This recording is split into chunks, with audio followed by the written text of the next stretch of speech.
Good afternoon. Now the next subtopic is respiration. Before this we have read about nutrition, digestive system of human beings. You know what happens here. Salivary gland, salivary amylase is there in the saliva. Esophagus is there. This is stomach. यहाँ पे तीन चीज़ें release होती हैं. क्या क्या तीन चीज़ें हैं? Hydrochloric acid, mucus, pepsin. Then उसके बाद स्टोमक से स्मॉल इंटेस्टाइन में जाता है फूड और वहाँ पे उसको सिक्रीशन मिलता है लिवर एंड पैनक्रियाज का. After that intestinal juice is there और यहाँ पे ही फाइनल डाइजेशन होता है, ब्रेकडाउन होता है of carbohydrate, proteins and fats. Fats किस में ब्रेकडाउन हो जाते हैं? फैटी एसिड एंड ग्लिसरॉल में, प्रोटीन अमीनो एसिड में, और देन उसके बाद यहाँ पे वाटर का एब्जॉर्प्शन होता है. तो सिंपल चीज़ है, आप लोगों को हर एक एंजाइम को याद रखना है और कौन कौन सा न्यूट्रिएंट कहाँ पे डाइजेस्ट हो रहा है, कहाँ पे ब्रेकडाउन हो रहा है, ये याद रखना है. नेक्स्ट टॉपिक हम लोगों का था respiration, so we will start with that. तो दो छोटा एक्टिविटी है, उसको पहले हम लोग पढ़ते हैं. तो इसमें एक्टिविटी 6.4 में क्या बोला गया है कि take some freshly prepared lime water in a test tube. तो टेस्ट ट्यूब में लाइम वाटर ले लिया है. Then blow air through this lime water. अब एयर को ब्लो करना है. Note how long it takes for lime water to turn milky. Lime water जो होता है वो कार्बन डाइऑक्साइड के प्रेजेंस में मिल्की टर्न हो जाता है.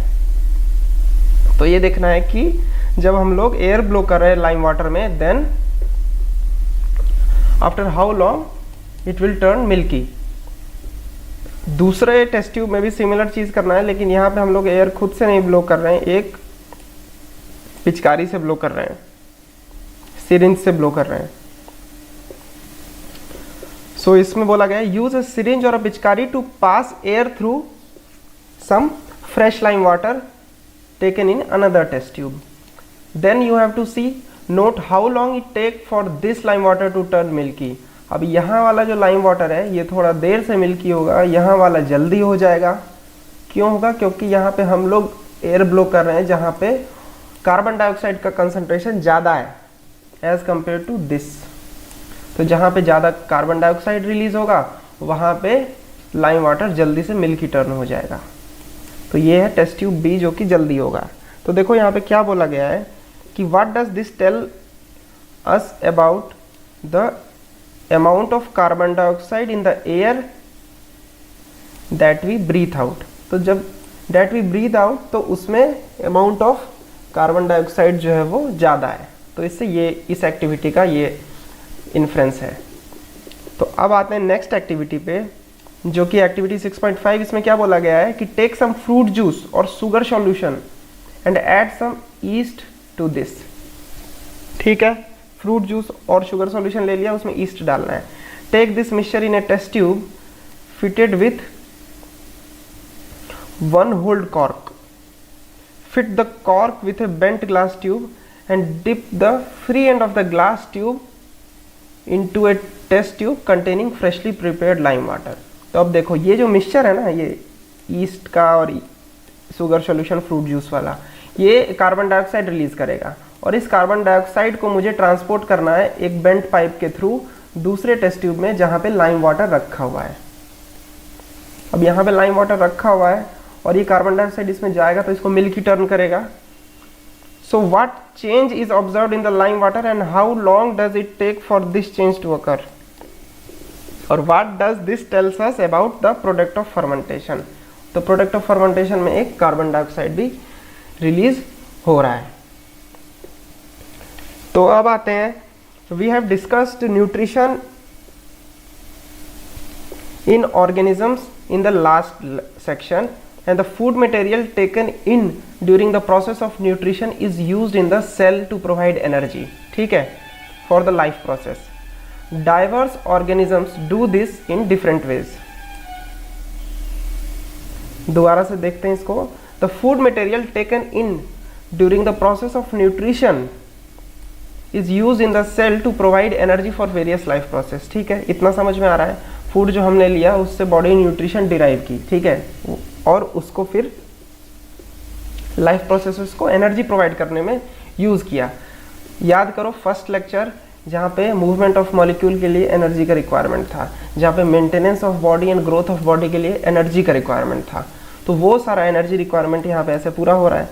Some use oxygen to break down glucose completely into carbon dioxide and water.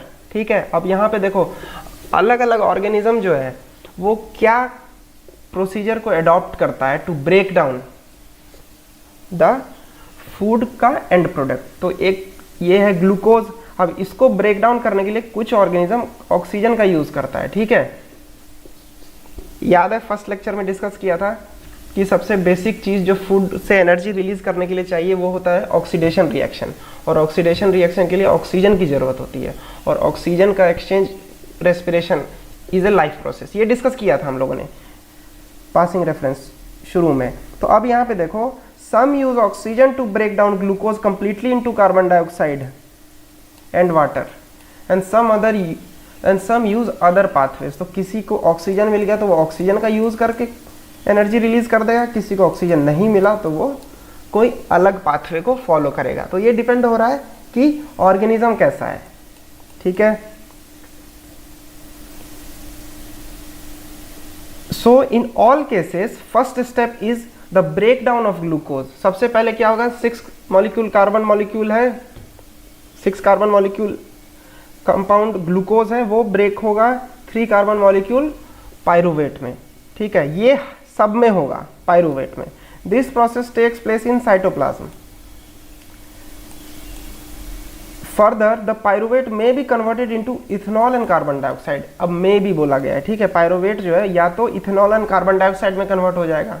और ये ये इथेनॉल और कार्बन डाइऑक्साइड वाला चीज कहाँ पे होता है, this process takes place in yeast during fermentation. तो ये फर्मेंटेशन वाला जो एक्टिविटी किया इसमें, यहाँ पे क्या हो रहा है, इथेनॉल और कार्बन डाइऑक्साइड प्रोड्यूस हो रहा है, और वो कार्बन डाइऑक्साइड को हम लोगों ने बेंट ट्यूब से पास कराया था लाइम वाटर में, जो कि मिल्की टर्न हो गया था। तो अभी समझ में आ रहा है, फूड मॉलिक्यूल जो है वो ब्रेक हो रहा है इथेनॉल एंड कार्बन डाइऑक्साइड में after pyruvate in fermentation process. Since the process takes place in the absence of air it is called anaerobic respiration. तो यहाँ पे एक फ्लो चार्ट बना हुआ है, इसमें 6 मॉलिक्यूल कार्बन ग्लूकोज है, 6 कार्बन मॉलिक्यूल ग्लूकोज का है, वो साइटोप्लाज्म में कन्वर्ट होगा पायरुवेट में, जो कि 3 कार्बन मॉलिक्यूल है, और इस फेज में वो कुछ एनर्जी रिलीज करता है।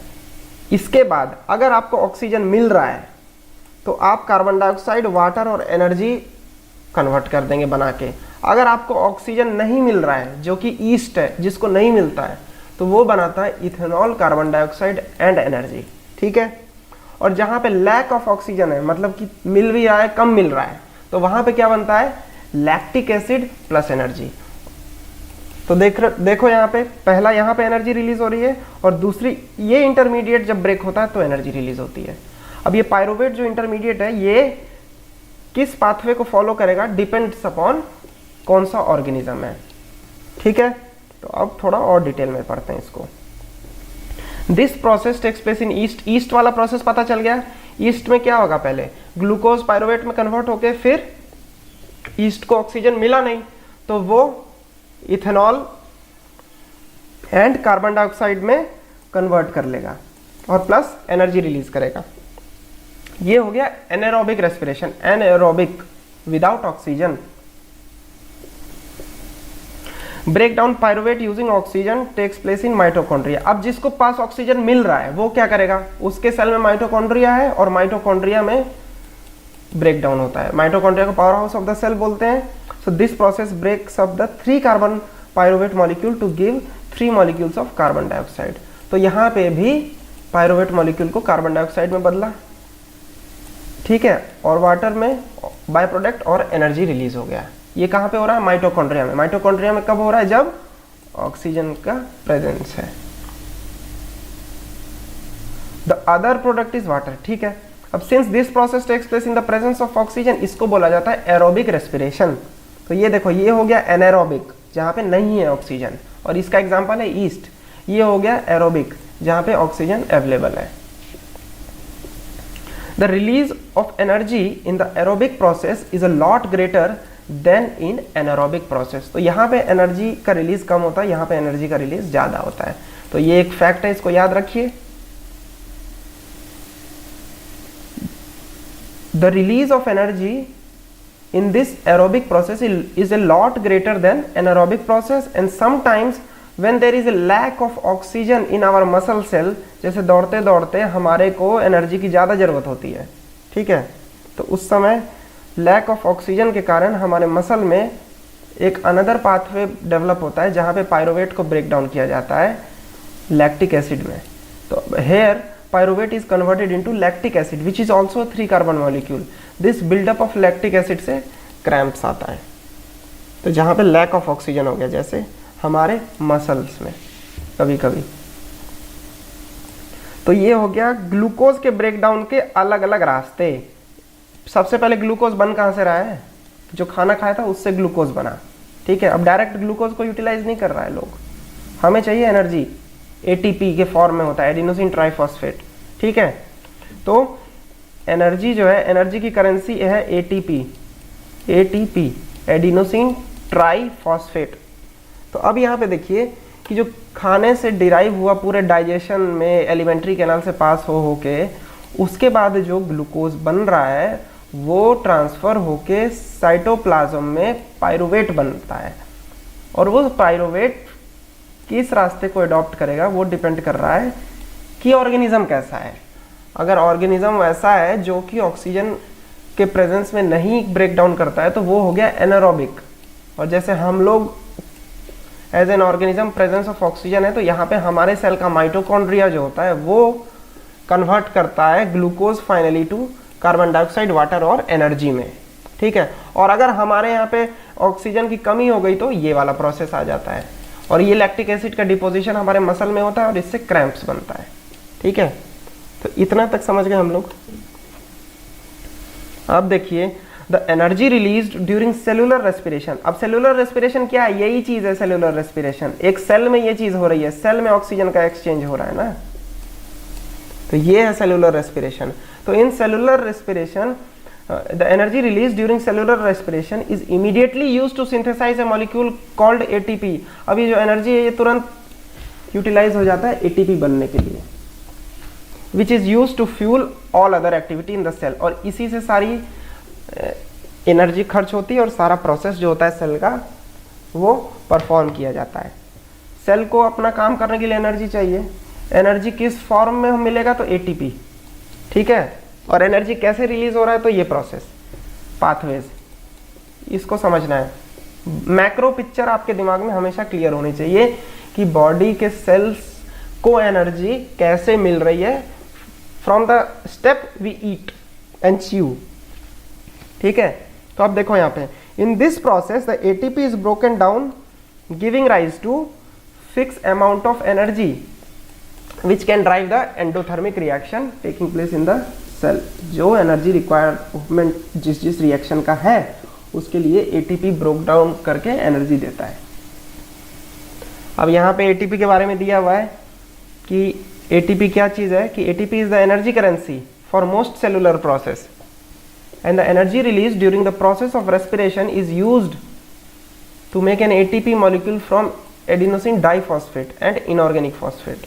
तो ये एडीपी प्लस पी को अगर एनर्जी देंगे, ये एनर्जी कहाँ से आ रही है? ये एनर्जी आ रही है यहाँ से, ये एनर्जी है, ये देखो दोबारा, ये एनर्जी रिलीज हुई, ये एनर्जी यहाँ आती है और ये एडीपी और पी जो है वो कन्वर्ट हो जाता है एटीपी में। So endothermic process in the cell then use this ATP to drive the reaction. अब जो भी रिएक्शन होगा उसमें एनर्जी की जरूरत होगी तो इसका यूज होगा। When the terminal phosphate linkage in the ATP is broken using water, energy equivalent to 30.5 kilo joule per mole is release. ये देखो एक सेकेंड, एडीपी प्लस पी को एनर्जी दिया तो एटीपी बन गया, तो एनर्जी दिया तो ये बना ना, तो मतलब इसने एनर्जी ले लिया और स्टोर कर लिया, तो जब ये ब्रेक होगा तो ये फिर एनर्जी मुझे दे देगा, और ये ब्रेक किसमें हो जाएगा, फिर एडीपी और टर्मिनल फॉस्फेट लिंकेज तोड़ देंगे हम लोग तो ये एनर्जी दे देगा। हम इसको बोल रहे हैं कि तुमको मैंने एटीपी बनाया, एटीपी मैंने क्यों बनाया, मैंने तुमको दिया एनर्जी, तभी तो तुमने एडीपी और फॉस्फेट ने दोस्ती की एनर्जी देने पे। तो अब मैं बोल रहा हूं अब तुम लोग अपनी दोस्ती तोड़ो, तो दोस्ती तोड़ोगे तो एनर्जी फिर से वापस कर दो मेरे को, तो यही वो चीज है, एनर्जी रिलीज तब होता है और एंडोथर्मिक रिएक्शन जो है वो उसको यूटिलाइज करता है। When the terminal phosphate linkage in the ATP is broken using water, the energy equivalent of 30.5 kilojoule पर मोल इज रिलीज्ड। यही चीज ऐसा ही बैटरी में भी होता है। ATP can be used in the cell for contraction of muscle protein. अब ATP का हर जगह यूज है और ये सब यूज है उसका, तो इसको समझ लो, रीड कर लो अच्छे से और एक पिक्चर बना लीजिए कि ADP और फॉस्फेट को जब हमने एनर्जी दिया तो वो ATP बन गया। ये एनर्जी हमने दिया था रेस्पिरेशन के थ्रू, जब खाना खाया था तो जो ग्लूकोज बना था उसको ऑक्सीजन के थ्रू रिएक्ट कराया था, presence of oxygen in mitochondria, तो जो एनर्जी बनी थी इस एनर्जी को मैंने किसको दिया, ADP डाइफॉस्फेट प्लस फॉस्फेट को, तो इसने मेरे को बना दिया ATP। अब इसके पास एनर्जी है, इसको दिया है, तो जब जरूरत होगी तो इससे मांग लूंगा, तो इससे मैं मांगता हूं और ये कन्वर्ट हो जाता है इसमें, बस सिंपल चीज है।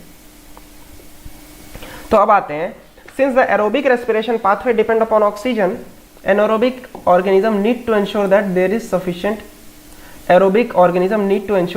sufficient intake of oxygen। अगर ऑक्सीजन का इंटेक नहीं होगा तो ये वाला पाथवे नहीं आ पाएगा ना, तो हमें चाहिए हमारे सेल में प्रेजेंस ऑफ ऑक्सीजन हो, तो उसके लिए मेरे को ऑक्सीजन लेना पड़ेगा बाहर से। So aerobic organism need to ensure that there is a sufficient intake of oxygen. We have seen that plant exchange gases through stomata. Plant के लीफ में स्टोमाटा देखा था, एयर गैप्स देखा था, तो वहां पे प्लांट जो है वो पोर्स से ऑक्सीजन को एक्सचेंज कर रहा है। We have seen that plant exchange gases through stomata and the large intercellular spaces ensure that all cells get air. उसी तरह carbon dioxide and oxygen are exchange by diffusion air. Plant में क्या हो रहा है, प्लांट में कैसे exchange हो रहा है, डिफ्यूजन से, ठीक है, हायर कंसंट्रेशन से लोअर कंसंट्रेशन में कोई चीज जाती है। यहाँ पे एयर का कंसंट्रेशन ज्यादा है, यहाँ पे कम है, क्योंकि वैक्यूम क्रिएट किया हुआ तो एयर यहाँ से यहाँ फ्लो करेगा, इस तरह का सिस्टम होता है। तो वही चीज यहाँ पे है, एक एलिमेंट, एक गैस मॉलिक्यूल, एक टाइप ऑफ गैस मॉलिक्यूल है, मान लो कार्बन डाइऑक्साइड, जिसका कंसंट्रेशन यहाँ ज्यादा यहाँ कम, तो ऐसे ट्रांसफर हो जाएगा वो, ठीक है। पानी को गिराते हैं तो ऊपर से नीचे चला जाता है, तो वो हायर पोटेंशियल से लोअर पोटेंशियल जा रहा है। सिमिलर यहाँ पे भी गैस जो है वो हायर कंसंट्रेशन से लोअर कंसंट्रेशन पे जाता है, वो हो गया डिफ्यूजन। तो अब देखो यहाँ पे, we have seen that plant exchange gases through stomata, और लार्ज इंटरसेल्युलर स्पेसेस होता है जो कि फैसिलिटेट करता है सारे सेल्स को एयर के कांटेक्ट में रहे, और फिर डिफ्यूजन के थ्रू एक्सचेंज होता है gases. They can go into cells or away from them and out into the air. So direction of diffusion depend upon the environmental condition and the requirement of plant, ठीक है। तो diffusion का direction in से out, out से इन depend करता है plant के requirement पे भी। सो एट नाइट, अब नाइट में क्या हो रहा है, नाइट में फोटोसिंथेसिस तो होगा नहीं, देयर इज नो फोटोसिंथेसिस, तो जो CO2 एलिमिनेशन है is the major exchange activity going on, CO2 को एलिमिनेट करने का। तो इसलिए सुने होगे ना कि रात में ऑक्सीजन, ये कार्बन डाइऑक्साइड रिलीज होता है पौधों से। So during the day CO2 generated during respiration is used up for photosynthesis, ठीक है। और ये जो रेस्पिरेशन के थ्रू जो CO2 है ये यूटिलाइज हो रहा है फोटोसिंथेसिस में डे टाइम में, लेकिन रात में फोटोसिंथेसिस नहीं होता है, तो ये इन्वायरमेंट में रिलीज होता है। Hence there is no CO2 release. Instead oxygen release is a major event. अब आ जाओ, animals have evolved different organ for uptake of oxygen. जैसे अब हम लोग हैं, हम लोग सांस लेते हैं नॉस्ट्रिल से। So now animals have evolved different organs for uptake of oxygen. From environment and for getting read of the carbon dioxide produced. तो हम लोग भी इनटेक और एक्सेल कर रहे हैं, इनहेल एक्सेल कर रहे हैं। एक्सेल के टाइम में कार्बन डाइऑक्साइड का कंसंट्रेशन ज़्यादा रहेगा। So terrestrial animal can breathe the oxygen in the atmosphere. अब हम लोग टेरेस्ट्रियल हैं तो हम लोग डायरेक्ट एयर से ऑक्सीजन लेते हैं, लेकिन जो लोग पानी में हैं, जो ऑर्गेनिज्म पानी में है, वो क्या करेगा, वो डिजॉल्व ऑक्सीजन इन वाटर जो है, वाटर में जो डिजॉल्व ऑक्सीजन है उसको लेता है। ठीक है, पानी में या किसी भी मीडियम में गैसेस को डिजॉल्व करके रख सकते हो, ठीक है ना।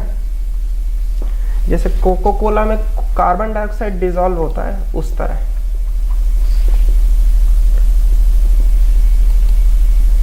तो उसी तरह पानी में भी ऑक्सीजन डिजॉल्व होता है। तो मछली जो है ना वो पानी के डिजॉल्व ऑक्सीजन से लेती है ऑक्सीजन, अपना एयर से नहीं लेती है। तो अब आओ यहाँ पे, ये देखिए फिश को ऑब्जर्व करो एक्वेरियम में। दे open and close their mouth, ठीक है, and the gill slits operculum which cover the gill behind the eyes also open and close। तो एक मुंह खुल रहा है और एक gill slit. Are the timing of the opening and closing of the mouth coordinated. तो अब देखो यहाँ पे count the number of time fish open mouth and compare it with the time you breathe in and out in a minute. ठीक है, अब देखो यहाँ पे तुमको क्या लगता है, हमारे पास एयर में ऑक्सीजन है तो हम सांस ले रहे हैं, और फिश जो है उसका तो वाटर में जो कम थोड़ा बहुत डिसॉल्व्ड ऑक्सीजन है वो लेता है। तो फिश को जब चाहिए ऑक्सीजन ज़्यादा, अगर कंपैरेटिव केस में, तो फिश जो होती है वो जल्दी जल्दी एक्सचेंज करेगी। तो इसके बारे में अभी हम लोग एक्सप्लेन करते हैं। ये दो जो लाइन बोली गई ना, काउंट द नंबर्स, इसका रीज़न है कुछ। तो अब आओ, since the amount of dissolved oxygen is fairly low, पानी में डिसॉल्व्ड ऑक्सीजन का अमाउंट लो है, the rate of breathing in aquatic organism is much faster, कम है तो उसको जो प्रॉपर ऑक्सीजन चाहिए उसके लिए उसको ज्यादा मेहनत मशक्कत करनी पड़ रही है then seen in the terrestrial organism. क्योंकि हमारे पास तो चारों तरफ क्या है, एयर है, हम आराम से ऑक्सीजन एक्सचेंज कर रहे हैं उससे। So now fishes takes in water through their mouth, fish mouth से वाटर लेती है और force it past the gills, और गिल्स के थ्रू से बाहर निकलता है। Then the dissolved oxygen is taken up by the blood, और वहां से जो डिसॉल्व्ड ऑक्सीजन है वो ब्लड में चला जाता है। Terrestrial organisms use the oxygen in the atmosphere for respiration, हम लोग एटमॉस्फेरिक ऑक्सीजन को यूज करते हैं रेस्पिरेशन के लिए। This oxygen is absorbed by different organ in the different animals, absorbed by different organ. अब जैसे हमारे यहाँ पे क्या है, लंग्स है हमारे पास, ठीक है, तो अब उसी की बात करेंगे आगे। All this organism has a structure that increase the surface area, तो लंग्स की ही बात कर रहा है, which is in contact with the oxygen rich atmosphere. Since the exchange of oxygen and carbon dioxide has to take place across this surface, so this surface is very fine and delicate। अब lungs के part की alveolus और alveoli की बात कर रहे हैं, अभी आपको फिगर दिखाएंगे उसका। In order to protect this surface, इसको एक बॉडी के अंदर रखा जाता है, and so there have to be a passage that will take air to this area, और एक पैसेज होना चाहिए जो उस एरिया को कनेक्ट कर सके जहां से हम लोग ऑक्सीजन ले रहे हैं। जैसे नोज से ऑक्सीजन ले रहे हैं नोस्ट्रिल से, और लंग्स की तरफ जा रहा है ये, तो उस एक पैसेज भी होना चाहिए। और जो ये लंग्स है इसका सरफेस एरिया ज़्यादा होना चाहिए, और इसका सरफेस थोड़ा डेलिकेट होना चाहिए, और डेलिकेट सरफेस है तो इसको प्रोटेक्ट करने के लिए एक केज में भी बंद रखना पड़ेगा सेफली, नहीं तो पंचर हो जाएगा। So in order to protect this surface it is usually placed within the body, so there have to be passage that will take air to this area। in addition to this there is a mechanism for moving the air in and out, ठीक है, air को in out move करने का भी एक pump जैसा कुछ mechanism होना चाहिए। तो इन human being air is taken into the body through the nostrils. अब ये देखो, ह्यूमन बीइंग में नॉस्ट्रिल के थ्रू एयर का इनटेक हो रहा है। The air then passes through the nostril is filtered by fine hairs that line the passage। तो fine hairs जो होते हैं उससे फिल्ट्रेशन होता है, और म्यूकस का लाइनिंग भी रहता है जिससे भी फिल्ट्रेशन होता है। So from here the air passes through the throat into the lungs. तो अब ये हो गया कनेक्टिंग लिंक जो कि लंग्स को जोड़ रहा है नॉस्ट्रिल से, और ये जोड़ते समय ring of cartilage are present in the throat, these ensure air passage does not collapse. अब यहाँ पे देखो, एक ये एयर का पैसेज है, ठीक है, ये पाइप ऐसा समझिए, और यहाँ पे कार्टिलेज का रिंग है, ठीक है, सेमी सर्कुलर रिंग होता है। अब सेमी सर्कुलर रिंग जो होता है वो क्यों दिया गया है कि मान लो हवा यहाँ से गई, अब देखो हम लोगों ने स्ट्रॉ से अगर खींचा होगा तो तुम पानी अगर स्ट्रॉ से पियोगे तो कभी कभी देखोगे कि स्ट्रॉ जो होता है ना, स्ट्रॉ के वॉल कोलैप्स हो जाता है, स्ट्रॉ चिपक जाता है। तो वैसी चीज यहाँ पे ना हो हमारे एयर पैसेज में, इसके लिए एक कार्टिलेज का रिंग भी डला हुआ है, ताकि जब एयर जाए यहाँ से तो ये वॉल जो है एयर पैसेज के ये कोलैप्स ना कर जाए, ठीक है। So these ensure that the air passage does not collapse. तो ये समझ गए, ये है वो रिंग, देखो ये ऐसा रिंग बना दिख रहा है ना यहाँ पे। तो जो एयर जा रहा है वो यहाँ पे लो प्रेशर क्रिएट करता है और यहाँ हाई प्रेशर होता है, तो अगर कुछ सपोर्टिंग स्ट्रक्चर नहीं रहेगा तो एयर पैसेज कोलैप्स हो जाएगा, सिंपल चीज। तो अब नॉस्ट्रिल से गया, फिल्ट्रेशन हुआ हेयर से एंड म्यूकस से, उसके बाद पास हुआ यहाँ से, रिंग ऑफ कार्टिलेज है यहाँ पे देखा, और फिर अब आता है लंग्स में। लंग्स में क्या है, लंग्स में एल्वियोलाइज है और सिंगुलर को एल्वियोलस बोलते हैं। अभी देखो यहाँ पे लंग्स में आ गया, with in the lungs the passage divide into smaller and smaller tube, छोटा छोटा ट्यूब में बटा हुआ है लंग्स में। देखो ये ऐसे ऐसे ट्यूब में बटा हुआ है, ब्रांचेस जैसा, ठीक है। ये देखो यहाँ पे ये ऐसे बट गया, ये ऐसे बट गया, ये ऐसे बट गया। तो जो एयर आई होगी उसका बहुत सारा डिवीजन हो रहा है।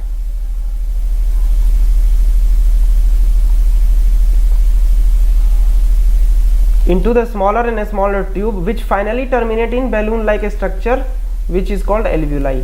तो अब ये ट्यूब्स में बट के बैलून लाइक स्ट्रक्चर के, ये ऐसे गया, ये ऐसे आया, फिर ऐसे ब्रांचेस हुआ, फिर ब्रांचेस हुआ, और यहाँ पे बैलून लाइक स्ट्रक्चर, समझे। ये हो रहा है लंग्स के अंदर। ये इसके बाद की कहानी। Alveoli provide a surface where gas का एक्सचेंज टेक्स प्लेस होता है, ठीक है। एल्वियोलाई में जब एयर आ जाता है तो उसके बाद वो ब्लड वेसल्स के थ्रू ब्लड से एक्सचेंज करता है एयर को, ठीक है। The wall of alveoli contain an extensive network of blood vessel. Wall of alveoli में काफी ब्लड वेसल्स का नेटवर्क होता है जहां पे गैसेस का एक्सचेंज होता है, ठीक है। As we have seen in earlier years when we breathe in we lift our ribs and flatten our diaphragm. तो देखो डायफ्राम ऐसे है और इसका साइड व्यू दिखाते हैं आपको। मान लो डायफ्राम ऐसे है और रिब्स ऐसे है, ठीक है। अब रिब्स जो है वो लिफ्ट होता है, तो रिब्स जो होता है वो आ गया यहाँ पे, और डायफ्राम हो गया फ्लैटन। तो जब ये फ्लैटन हो गया तो वॉल्यूम बढ़ गया ना, पहले था ये और अब ये भी बाहर चला गया, ये भी नीचे आ गया, तो इसका मतलब एक तरह से वॉल्यूम बढ़ गया। वॉल्यूम बढ़ गया तो प्रेशर कम हो गया, तो प्रेशर कम हो गया तो बाहर से हवा आ जाएगी प्रेशर नॉर्मल करने के लिए, बराबर करने के लिए। तो वही चीज़ होती है ब्रीदिंग में। ये डायफ्राम जो होता है ये फ्लैटन हो जाता है, रिब बाहर आ जाता है, तो वॉल्यूम बढ़ गया इस चेम्बर का, तो यहाँ पे एयर आ गया अंदर। सिंपल चीज़। खुद तुम हाथ में बैलून को लेके खींचोगे तो अंदर हवा तो थोड़ा आ ही जाएगा ना, वही वाला चीज़ है यहाँ। तो the wall of the alveoli contain an extensive network of blood vessels, ताकि एक्सचेंज हो सके। और यहाँ पे हमारा फ्लैटन द डायफ्राम, रिब्स को लिफ्ट करते हैं and the chest become large as a result, and because of this air is sucked in the lungs and fill the expanded alveoli. और अब एल्वियोलाई में गैस आ गई, ठीक है, एयर आ गया। So the blood brings carbon dioxide. अब blood जो है वो कार्बन डाइऑक्साइड लाता है, बोलता है ये लो ले जाओ, और तुमने जो ऑक्सीजन दिया था वो मुझे दे दो, मैं बाकी बॉडी में पहुंचा देता हूँ। तो यही चीज़ हो रही है यहाँ पे। अब ये क्या है कि ऑक्सीजन जो है ऐसे नहीं आता है ब्लड में, तो इसलिए ब्लड में हीमोग्लोबिन होता है। बोलता है हीमोग्लोबिन की चल हीमोग्लोबिन को ले आया हूँ, ऑक्सीजन तुम इससे अटैच हो जाओ और फिर मैं तुमको सारे सेल्स की तरफ लेके चलूंगा। तो ऐसा चीज हो रहा है वहां पे। एल्वियोलाई का जो ब्लड वेसल्स है, उस ब्लड वेसल में जो ब्लड फ्लो हो रहा है वो पूरे बॉडी से कार्बन डाइऑक्साइड लेके आता है कि चलो तुमको जाना है बाहर, क्योंकि तुम हमारे काम के नहीं हो। और फिर जो बाहर से ऑक्सीजन आ रहा है उसको बोलता है चलो तुम मेरे साथ चलो, सारे सेल्स को तुम्हारी जरूरत है। क्यों जरूरत है? एरोबिक रेस्पिरेशन के लिए। ठीक है, अभी तक समझ में आ रही है चीज? तो व्हेन द बॉडी साइज, अब देखो कभी कभी क्या होता है कि डिफ्यूजन से काम नहीं चलता, क्योंकि size of animal is large. So उसके लिए हमको एक स्पेशल पिगमेंट की जरूरत होती है, जो पिगमेंट हमारे में होता है जिसको बोला जाता है हीमोग्लोबिन, जिसकी हाई एफिनिटी होती है ऑक्सीजन की तरफ। तो हीमोग्लोबिन को देखता है ना तो ऑक्सीजन तुरंत इससे चिपक जाता है, बोलता ठीक है चल ले चल सेल्स के पास, उसको एरोबिक रेस्पिरेशन कराते हैं। तो यही चीज हो रही है यहाँ पे, सिंपल स्टोरी। कार्बन जो लंग्स है, लंग्स का जो ब्रांच एंड होके एल्वियोलाई में होता है, वहाँ पे जो ब्लड वेसल्स है वहाँ ब्लड जो होता है उसमें हीमोग्लोबिन एक पिगमेंट होता है जो कि ऑक्सीजन से ज़्यादा एफिनिटी है जिसका। तो ऑक्सीजन आ जाता है उसके साथ और फिर पूरे बॉडी में ट्रांसफर होता है। तो अब देखो, in human being the respiratory pigment is haemoglobin and the pigment is present in the red blood corpuscle. अब देखो प्लांट में क्या था, एक्सचेंज हो रहा था डिफ्यूजन के थ्रू, वो चीज यहाँ पे नहीं हो रही है। यहाँ पे पिगमेंट चाहिए, और वो चीज भी जस्ट जहां पे डिफरेंस होता है, कॉन्सेंट्रेशन का डिफरेंस होता है, वहां पे ये चीज तो होती है, लेकिन यहाँ पे साथ में हीमोग्लोबिन भी दे दिया है। So this pigment is present in the red blood corpuscles and carbon dioxide is more soluble in water than oxygen is, and hence mostly transported in dissolved from in our blood. So blood में जो है carbon dioxide dissolve होके बाहर चला जाता है, और blood के हीमोग्लोबिन में ऑक्सीजन अटैच्ड होके पूरे बॉडी में चला जाता है। और ये सारी कहानी कहाँ पे हो रही है? एल्वियोलाई के वॉल पे हो रही है। एल्वियोलाई का वॉल जो है वो किससे कनेक्टेड है? फाइनली एटमॉस्फेयर से कनेक्टेड है थ्रू नेजल चेम्बर और सारा ब्रांचेस से। ठीक है, तो ये सब चीजें अभी तक हम लोगों ने देख ली। अब देखो यहाँ पे, how is oxygen and carbon dioxide transported in human being समझ गए हम लोग। Lungs design to maximise the area of exchange of gas, alveoli की बात समझ गए, ब्रांचेस और फिर गोल गोल बैलून शेप स्ट्रक्चर जो कि सरफेस एरिया को बढ़ा रहा है। Then what are the different ways in which glucose is oxidised, तो वो समझ गए हम लोग, माइटोकॉन्ड्रिया वाला pathway. Then what advantage over an aquatic animal does a terrestrial organism have with regard to obtaining oxygen, तो dissolved oxygen aquatic animal को कम मिलता है, terrestrial वाले को ज़्यादा मिलता है। तो यहाँ तक हम लोगों ने respiration को complete किया। नेक्स्ट सब टॉपिक होगा हमारा ट्रांसपोर्टेशन।